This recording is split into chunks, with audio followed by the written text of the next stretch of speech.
cevap veriliyor. Kamu denetçiliği onlara bu konunun kendi ilgi alanlarında olmadığına dair bir karar verdi. Fakat bizim kararımız çıktıktan sonra Kamu Denetçilik Kurumu kararını değiştirerek evet dedi, yani burada bir şey var, problem var ve düzeltilmesi gerekir.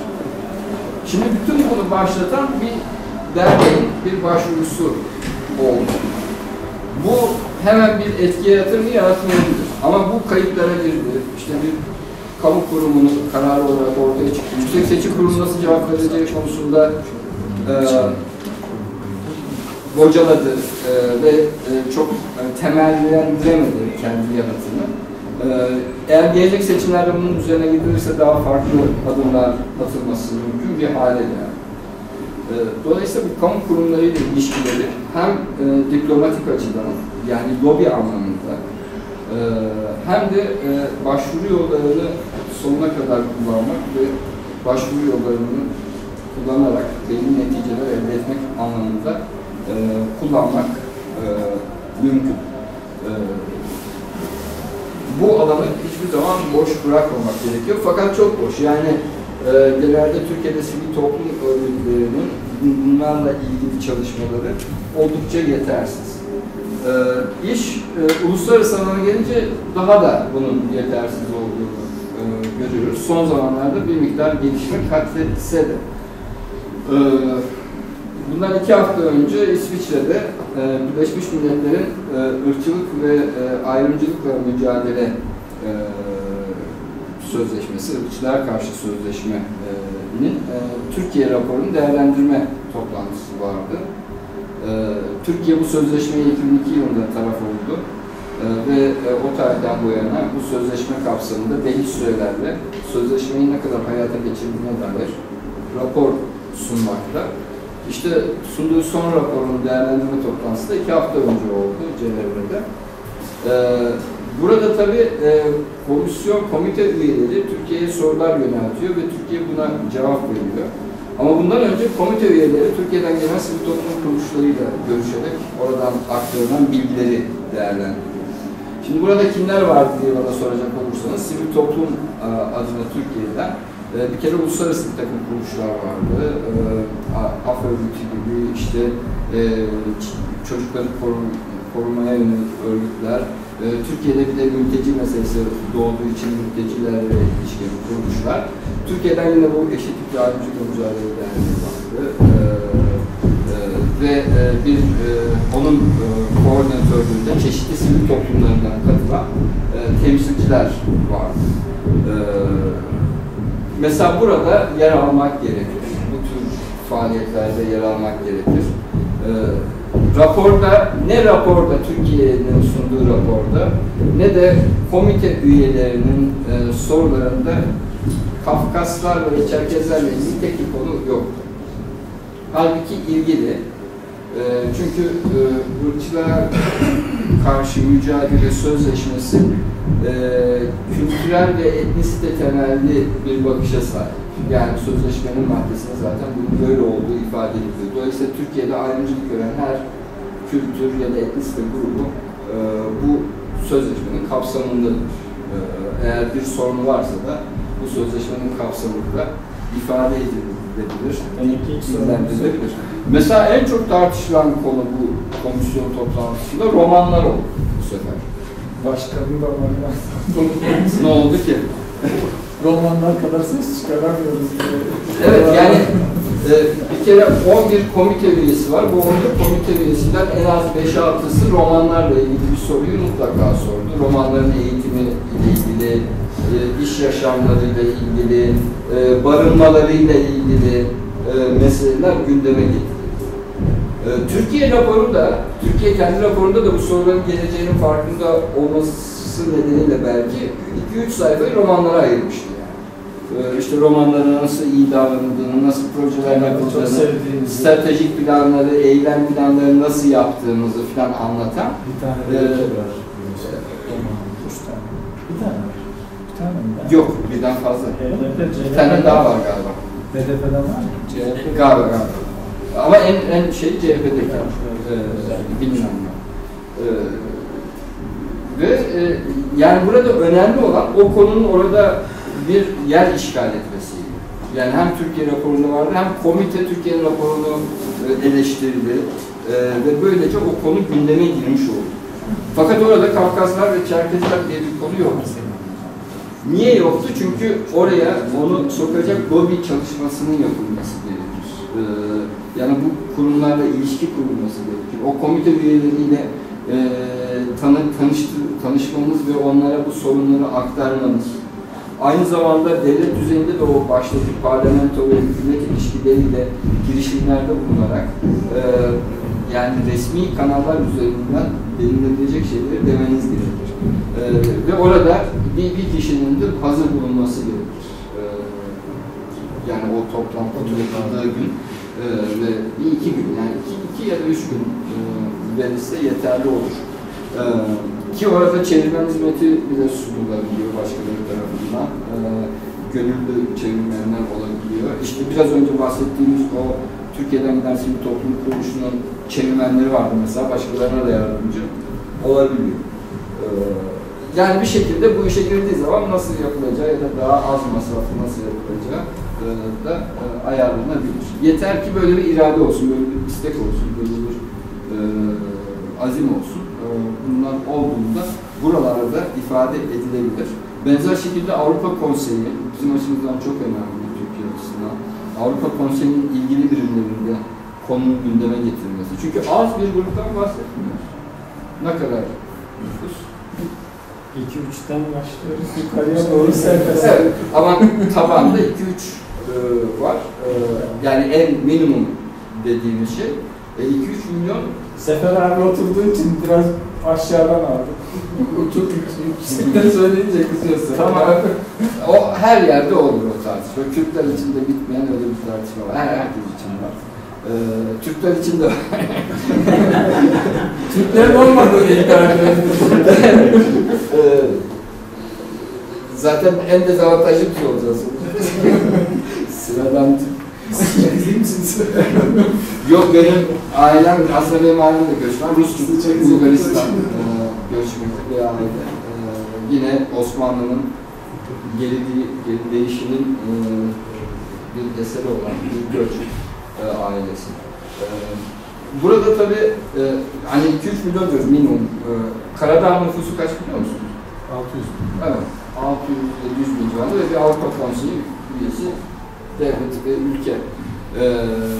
Yani bu nüfus oldukça önemli bir nüfus. Dikkat çekmemesi mümkün değil. Yani ilgili bütün kurum ve kuruluşlar uluslararası alanda dikkatlerini verirler. Eğer bu sorunları düzgün bir şekilde yani geçmişiyle bugünüyle ne istendiğinin ya da durumun ne olduğu tespitinin doğru bir şekilde yapılmasıyla uluslararası alana bu konu açılabilir.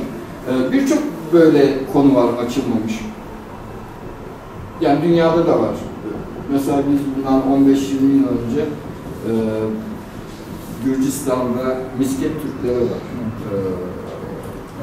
Ağızkalılar. Ağızkalılar çok ciddi bir zulüm yaşamışlar. Yani Stalin döneminde Stalin onlarca yere sürgün etmiş bu toplumu ve Gürcistan'da kalmamışlar adeta. O kadar kötü durumdalardı ki bir sözcüleri bile yoktu. Yani o dönemlerde. Daha sonra işte bir temsiliyet, bir sözcülük falan oldu, bir şeyler oldu. Bir noktaya gelmeye çalışıyorlar. Hala durumları vahim ama en azından kendi seslerini bir şekilde duydular ve uluslararası camiada bir takım işte girişimlerde bulunuyor. Bu girişimlerde bulunmak gerekiyor. Aynı zamanda Türkiye açısından çok önemli bir konu da sizin argümanlarınızın sivil toplumun diğer kuruluşlarınca ve medyaca ifade edilmesi. Bilmiyorum yani son dönemde ben pek görmüyorum. Ne kadar etkili bir şekilde medya kullanıyor. Türkiye'de medya sorunu bir ama yani onu kabul etmek lazım. Çok insan haklarına yer veren bir medyamız yok. Grupların hak ve özgürlüklerini ifade eden medyamız da yok. Medya bu konulardan kaçıyor genelde. Ama uygun zamanlarda, uygun yöntemlerle işte medyaya giriş yapabilmek, medya yazarlarının kullanabilir ki sizin gibi gruplarda daha avantajlı çünkü işte Çerkez olan bir yazar vardır mutlaka. Yani onun üzerinden geliştirilebilir. Bütün kişisel ilişkiler de çok önemli olabiliyor. Bulgur'du değil mi? İnce. Evet. Sefer abi akrabası. Öyle mi? Sizin akrabanız Sefer abi. Yani bir düşünsek bayağı bir var yani. Oradaki sıkıntı şu, bir de yani kimlik bilinci, biraz sonra Faruk abiye öyle döneceğim. Ya babam da Çerkezi şeklinde ya da ben Çerkezim ama bu ana dil konusu bu ülkeyi böyle ben buna karşıyım şeklinde bir şey var. Aslında yani bu konuda onun biter dünyada çok açık. Dünyada ana dil konusunda özgür olan devletlerde bir sorun yok. Özgür olmayan devletlerde sorun var. Yani insanların özgürlük alanlarının kısıtlandığı ülkelerde sorunlar var. Kısıtlanmayan ülkelerde sorun yaşanmıyor. Şöyle bir şey var, evet, hatırlarsan bu TRT'nin bir iki şey daha ondan sonra. TRT'nin ilk defa bu Türkçe dışında hani evet. 2 saatlik yayın yaptığı dönemler vardı hatırlarsan. İşte Boşnakça, Arnavutça, Çerkezce. O zaman Boşnaklar biz Boşnakça yayın istemiyoruz dediler hatırlarsanız. Çünkü doğal olarak her konu bir politik bağlam içerisinde ele alınıyor. Ve Kürt meselesi tabii şiddetle, yani şiddet dili üzerinden kendini ifade eden bir maalesef bir boyuta gidince ana dil meselesindeki duyarlılık doğal olarak Kürtlerin olduğu söylenen ayrılık talebiyle hemen sizi özdeşleştirebilecek bir koruma tutuyor. Bu politik bağlam yani kaçınılmaz bir şey. Ama Levent'in dediği gibi hakikaten baktığımız zaman ana dil konusunda özgürlükleri önünü açan hiçbir toplumun ayrılık taleplerini de aslında beslediğine dair bir bilgi yok. Bilakis yatıştırdığına dair bilgiler var. Yani Avrupa'da bütün şeyler, mesela İtalya'nın kuzeyinde, Avusturya'ya yakın bölgelerde çok küçük bir kasaba ölçeğindeki bir yerleşim yerinde işte Alman azınlık yaşıyor. Orada yerel yönetimler var, yani belediye hizmetleri var, hepsi Alman dili üzerinden gidiyor ve İtalya herhangi bir işte bölünme kaygısı falan taşımıyor, hiçbir şey. Yani bölünme kaygısı taşıyan ülkeler de bunları bu yöntemlerle engellediler. Yani sorunlar kısmen devam etse de soruna devam ediş tarzı çok enteresan. Örneğin İspanya'da mesela Katalan bölgesi, İspanya'da bizdekinin tersi bir durum var orada. Katalan bölgesi azınlık fakat zengin bir bölge. Yani entelektüel, kültürel ve iktisadi birikimin yoğunlaştığı bir bölge Katalan bölgesi. Ama uzun yıllar ayrımcılık mağduru olmuşlar, işte dışlanmışlar kültürel anlamda. Sonuçta bir çözüm orada ortaya çıktı. Bask ve Katalan bölgelerinin kültürel alanda zenginleştirilmesi, işte eşit haklar ve ayrımcılıkların önlenmesi konusunda bir formül oluştu. Bu Katalan bölgesindeki her şeyi yatıştırmadı. Hala Katalan bölgesinde ayrılalım diyenler var. İşte referandum yapılıyor. Ama şu her zaman kafaların arkasında ya ayrılırsak daha dezavantajlı olacağız. Onun için bunu hani biz politik olarak kabul edelim ama daha sonra tekrar birleşme. Ama eğer siz İspanya devleti olarak bugüne kadar bu politikaları sürdürseydiniz Katalanya bugün ayrılmıştı. Bugün Katalanya'yı hala tutan ve ayrılıkçı isteklere rağmen tutan şey aslında kazanmış olduğu özgürlükler ve haklar. Yani kimse hakları ve özgürlükleri elde ettiği bir yerde eğer orada avantajlar varsa ayrılmayı düşünmüyor. Mesela Kanada'nın Quebec bölgesi, yani Kanada'nın doğu sahilleri, yani zengin bölgesi, çok iyidir. Fransızca resmi dil olarak konuşuluyor orada. Ve Quebec'in bağımsızlığını savunan, yani bunu bir politik gündem olarak savunan partiler var. Birkaç seferde, 2 seferde yanılmıyorsam referandum yaptılar. Geçen sene de İskoçya'da benzer bir referandum olmuştu. Yani zaman zaman bu tür yerlerde ayrılıkçılık talepleri olabilir. Bunlar tabii bir şey nihayetinde. Benimseseniz benimsemeseniz bile yani politik bir çözüm yani size sevimli gelmeyebilir. Ama inanın özgürlükleri arttırdığımız yerde makul olan şey bölünmek değil. Yani insanlar nihayetinde o makule uğraşıyorlar. Bir de tabii yani çok şeyler açısından yani Çerkezler, Boşnaklar, Türkiye'de yaşayan Araplar, yani ne bileyim Romanlar falan açısından böyle bir ayrılıkçılık şeyi de yok. Yani olması da yani düşünülebilecek bir durum değil. Bu gruplar zaten bir şekilde Türkiye ile bütünleşmiş gruplar. Yani böyle bir ayrılıkçı... Biz ayrılırsak Kürt bölgesi dışındaki her yere almamız lazım. Her yerde yani, yayılmışlar yani Türkiye'ye değil mi? Tabii, evet. Bir de tabii yani Çerkezler bakımından ayrılıkçılık hiçbir zaman yani hiç olmadı.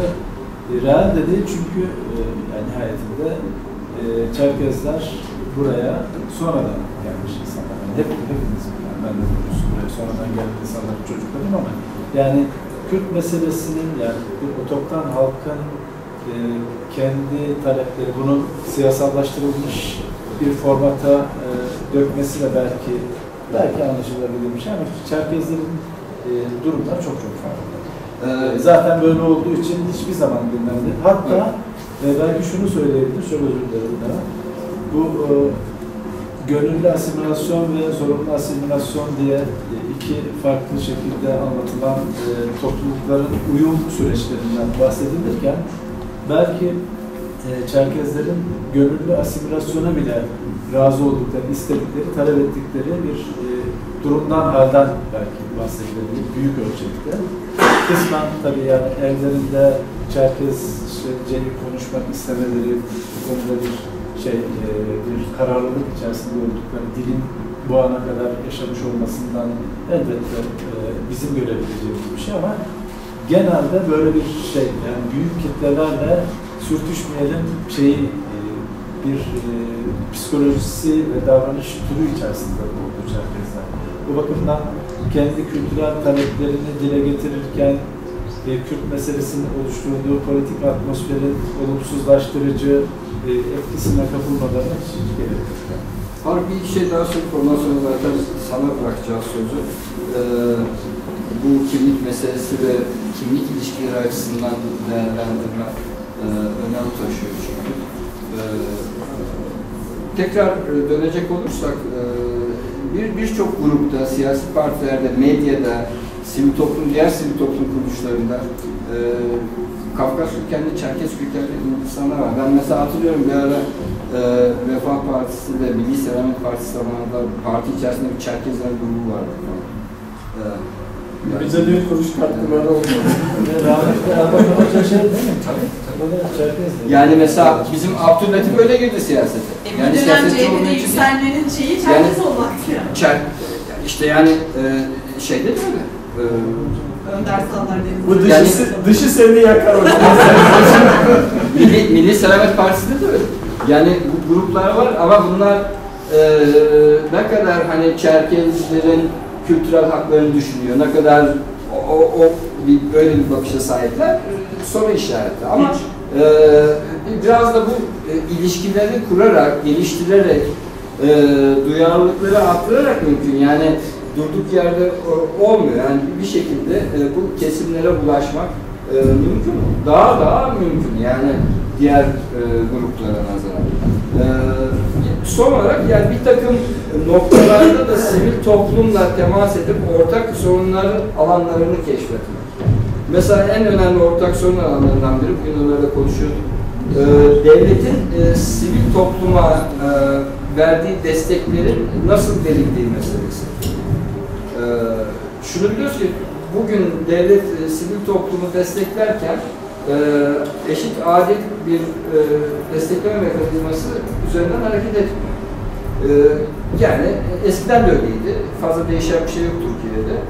Hükümetler kendi yakın çevrelerine yönelik bu destekleri veriyorlar. Kültürel bir şey desteklenecekse de yine o kesimler bu desteği alıyor. Dolayısıyla yani açıkça bir ayrımcılık uygulanıyor. Bu konularda diğer sivil toplum kuruluşlarıyla birlikte ortak hareket ederek devletin kültürü destekleme politikalarını ortak savunmak gerekiyor. Yani bu sadece Çerkezlerin meselesi değil.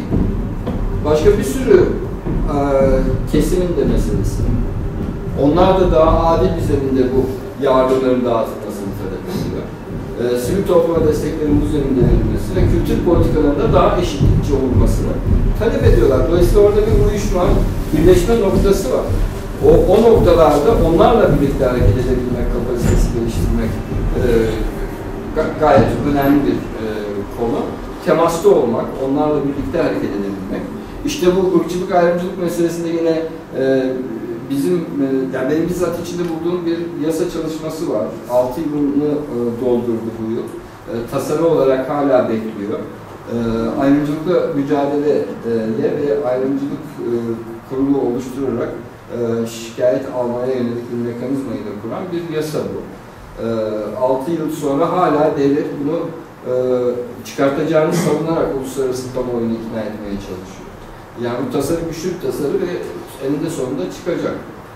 Bunun çıkması, doğru şekilde çıkması için çalışmak ve çalışmalara destek vermek önemli.